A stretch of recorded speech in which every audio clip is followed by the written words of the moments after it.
Hello, cześć, czołem. Dzisiaj przyszedł czas, aby w końcu wzmocnić tą owiewkę. Jak widzicie, prześwity. Tak jak mówiłem w pierwszym odcinku, w pierwszej części, że to wykonanie jest takie trochę średnie. Tutaj lekko wzmocnić, by się wypadałoby. Widać delikatnie tutaj w rogu poprawić. Zobaczę. Może nie zepsuję, może wzmocnię. Warto to zrobić przed malowaniem. Pokleiłem, ale chyba bardziej palce. Rozrobiłem za dużo, 100 gram tej żywicy. I to nie jest to, czego się spodziewałem. Tutaj pokleiłem, a myślę, że zrobiłem gorzej niż było. Chcąc zrobić lepiej. Dlatego, że to jest żywica do szybkich napraw. I naprawdę ona szybko żeluje. Więc bardzo mało jest czasu, żeby sobie spokojnie pracować. Nie to co żywice, które wcześniej używałem, że naprawdę można było przez pół godziny sobie swobodnie sączyć matę, czy też tkaninę.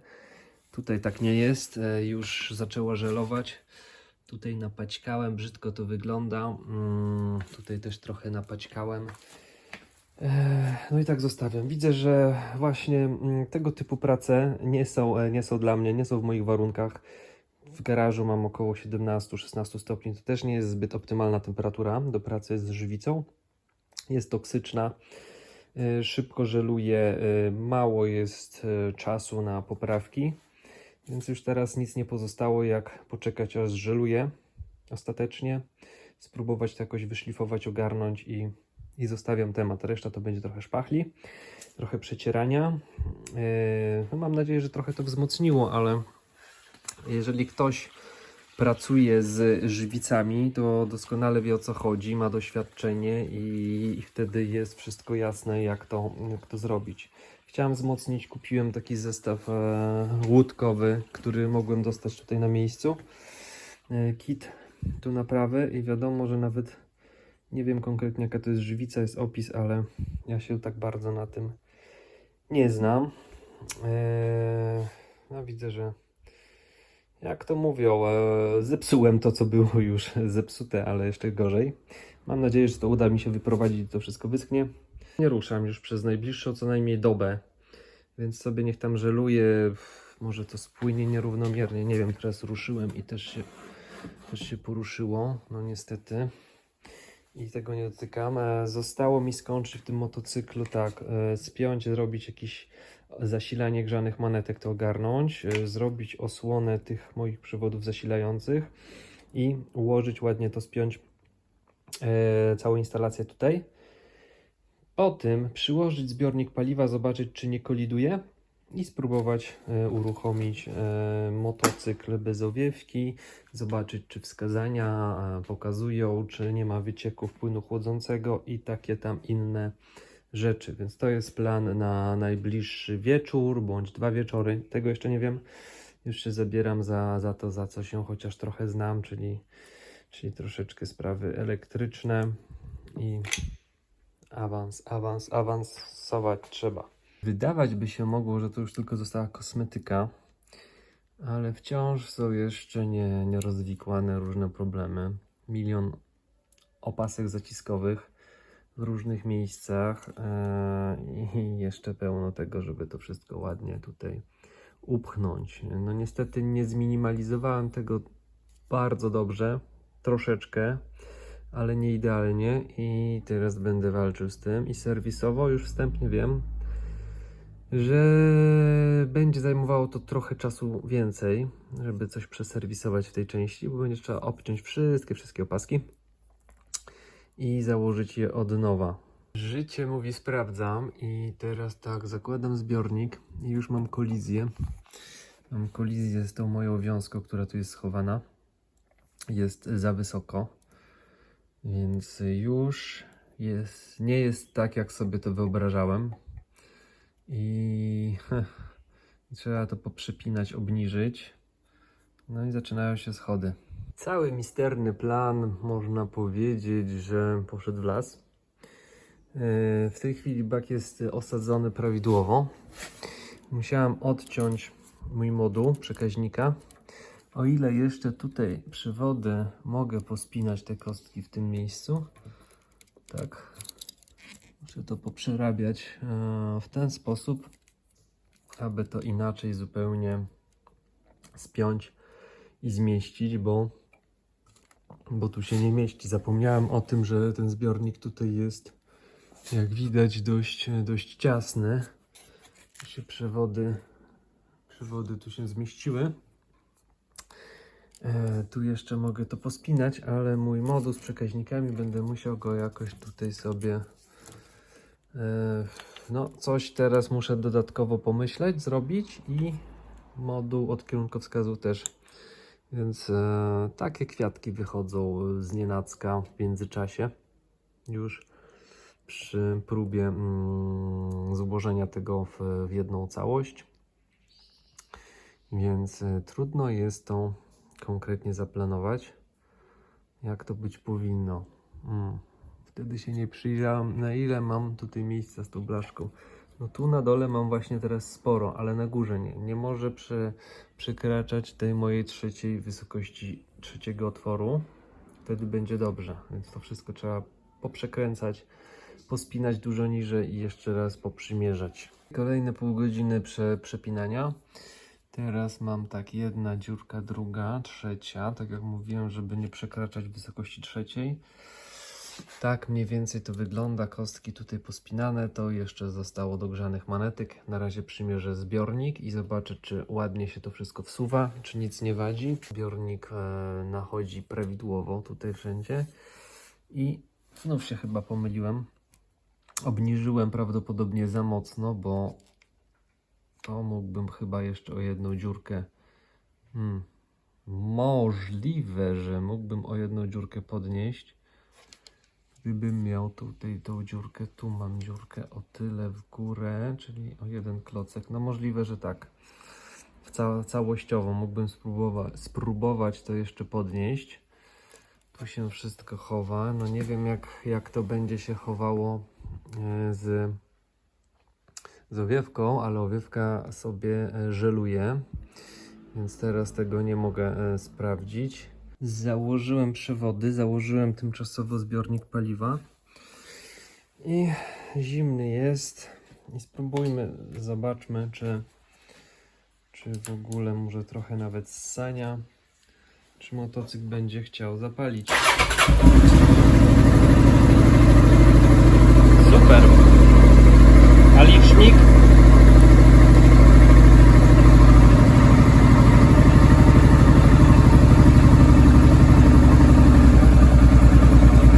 Temperatura silnika 17.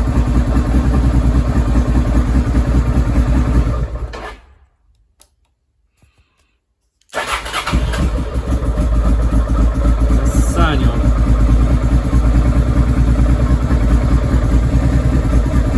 Neutralny się pali, poziom oleju ok.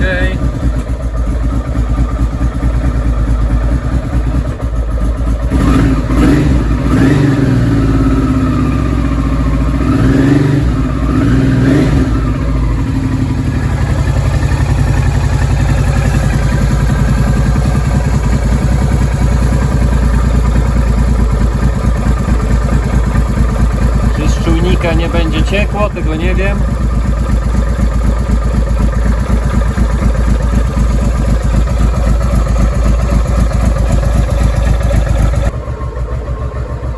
Temperatura silnika się podnosi, obroty pływają, ale zaraz sobie z obrotami powalczę w ustawieniach.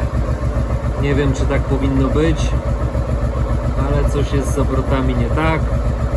Zapaliła się pierwsza żółta kontrolka od temperatury. Jestem ciekawy, przy jakiej temperaturze uruchomi się automatyczny włącznik wentylatora. Zobaczymy. Już obecnie zapaliła się druga dioda czerwona.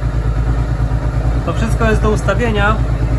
Wiem, że już na pewno muszę z obrotomierzem coś powalczyć, bo to jest sygnał z obrotomierza bezpośrednio, z ECU idzie, z modułu zapłonowego i powinien być bardziej stabilny. Jak dodaję gazu, to coś się dzieje. Muszę zmienić rezystor na 1 kΩ albo 3 kΩ, bo mam 10 kΩ, jest za dużo. Obecnie można już parzyć herbatę, ale jeszcze wentylator się nie załączył. Wycieków obecnie nie widzę i nie czuję żadnych wycieków. Tutaj też nigdzie się nic nie sączy, więc jeszcze trzeba pozwolić na to, żeby złapało więcej temperatury. 98 stopni.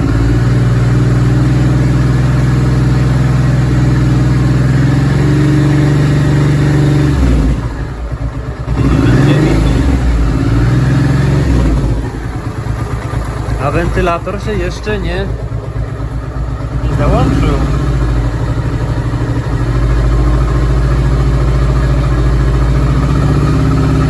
Do stopni.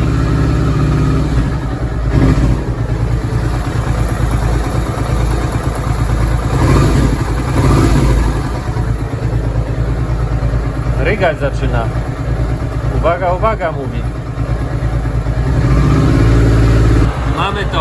Mamy to 103 stopnie. 103 stopnie, uruchamia się wentylator w Transalpie. Mryga nam temperatura. Fajnie. 104 stopnie. Gaśnie nam wentylator.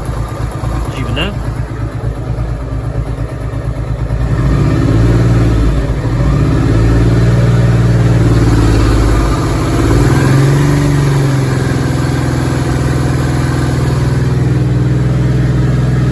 Ochłodziło trochę.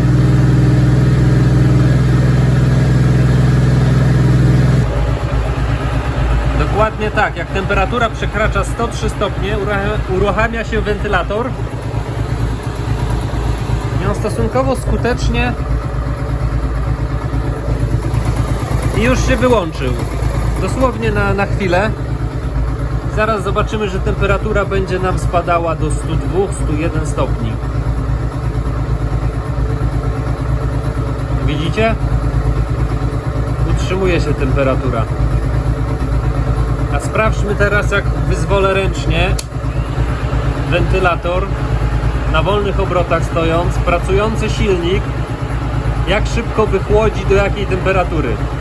I wychładza nam, widać, wentylator załączony ręcznie obniża nam temperaturę, więc wszystko działa dobrze. I z ciekawostek jest to, że tutaj dmucha ciepłe. Ja tą blaszkę, gdzie są przypięte wiązki elektryczne, mogę dotknąć, to się nie nagrzewa. Te chłodne, gorące powietrze też nie jest na tyle gorące, żebym się mógł obawiać czegoś. Tutaj sobie dmucha z boku, więc możliwe, że będzie dobrze. Zobaczcie, jak zbija temperaturę ten wentylator załączony ręcznie. Więc czy to ma sens? No chyba ma. Można ustawić sobie teraz już wiem, w którym momencie kontrolki jak mają się zapalać. 103 stopnie ma migać czerwona, że wtedy wentylator się zapala. Około 100 stopni to ma być temperatura taka właśnie normalna, czyli pomarańczowa. Teraz będę wiedział, jak sobie pozmieniać w Transalpie. Temperatura spada ciągle. Motocykl na wolnych obrotach. Wentylator, temperatura spada. Gasimy wentylator.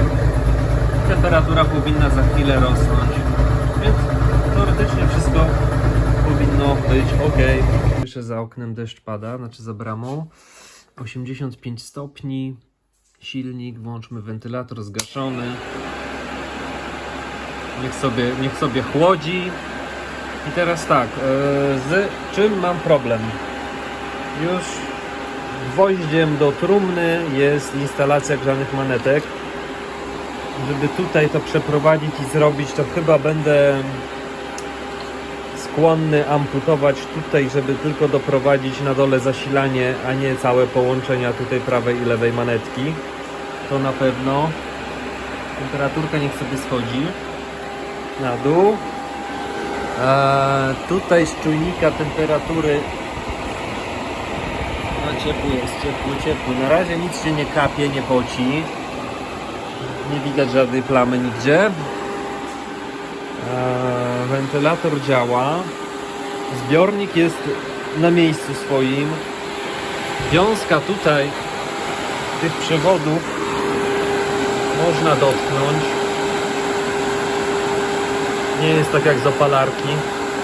Co można zauważyć? Że ta chłodnica, już ręką dotykasz, jest fajnie wychłodzona. Naprawdę fajnie wychłodzona. Nie czuć ciepła, tylko motocykl nie pracuje, pompa wody nie krąży. Ta jest jeszcze cieplutna. I w termostacie temperatura ciągle trzyma 81 stopni. Myślę, gdy uruchomimy silnik, gdy płyn zacznie chwilę krążyć, to temperatura powinna dużo szybciej spaść.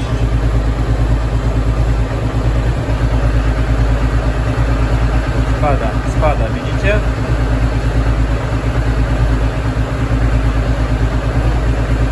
Spada, jak szybko spada teraz.